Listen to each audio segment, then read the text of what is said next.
So I'd like to start today's class by talking with you about the class website, which we haven't had a chance to do yet. It's called a Moodle site primarily because it's using Moodle. Moodle's a software service that educators use to keep all their classes online, used at all different levels of education. Before I explain what's going on with this particular Moodle site, I want you to be aware that this is how the rest of your education is going to go, especially when you reach college. College now contains enormous amount of web content for classes. Even if you actually go to a classroom and meet with a professor, chances are really good that all of your readings, assignments, all of that stuff will be carried online. I've talked to graduates that I've taught before, everywhere from UT over to Harvard, and they're all doing the same thing. They're all on websites, they're all communicating with their professors on websites, they're online on their classes on their websites before day one. So I make sure that this class has a website, and sometimes I will require you to use it for some certain purpose. But it'll always be available for you just as sort of a backup in case you've missed class, you want to catch up on something. I've asked you to take out your agenda books because I'd like you to write the URL, and that is moodle.sylvaniaschools.org. You can see it right up here in the banner.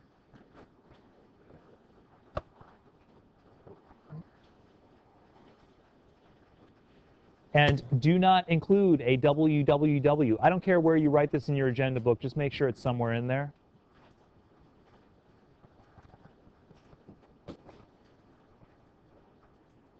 Many of you have probably been in somebody's class that's already been using a Moodle site.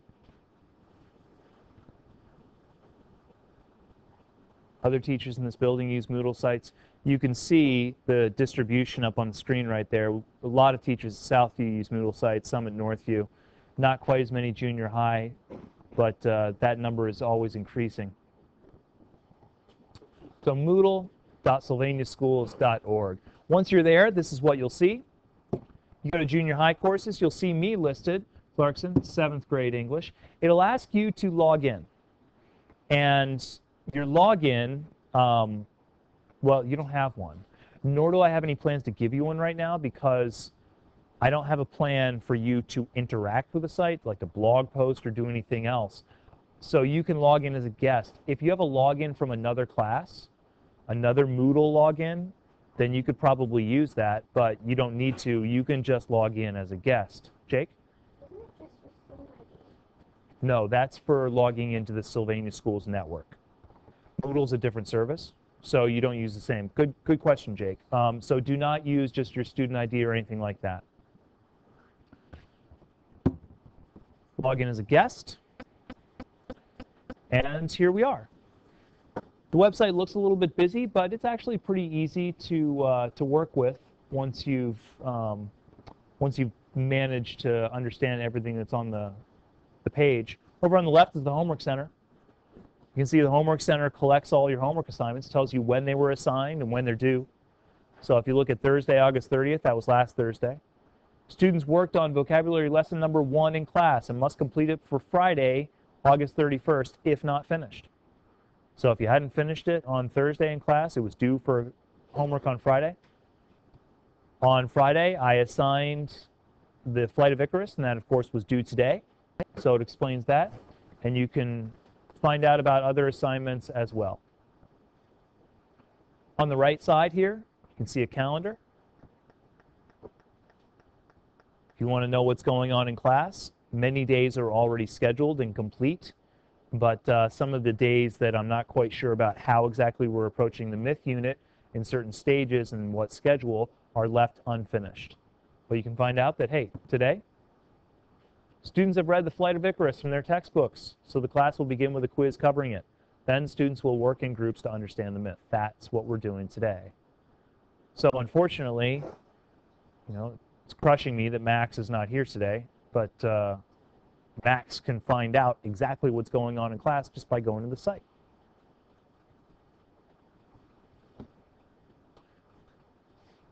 This block right here, upcoming events, just shows the same sort of thing that's on the calendar. It just gives a quicker preview. And then you can see the main blocks of information. In the center, All of those carry printable documents like vocabulary. So you did vocab lesson 1 and you had this vocab skills packet, your textbook for the year, that's available. If you lose it, nothing's ever lost. Remember, you can always receive another copy of that. And all of these are the vocab lessons for the rest of the year. If you were really interested in what vocab lesson number 2 is that you will deal with next week, you could take a look at it in advance. You don't have to, but you can. The IMA project was in general class files. That's also where the weekly newsletters are. Writer's Workshop materials up there. I put yesterday's journal prompt. So if you were not here and you want to find out what the journal prompt is, there we go. That's the PDF version of the slides that were on the screen. So really, you could almost take this entire class without actually kind of being here.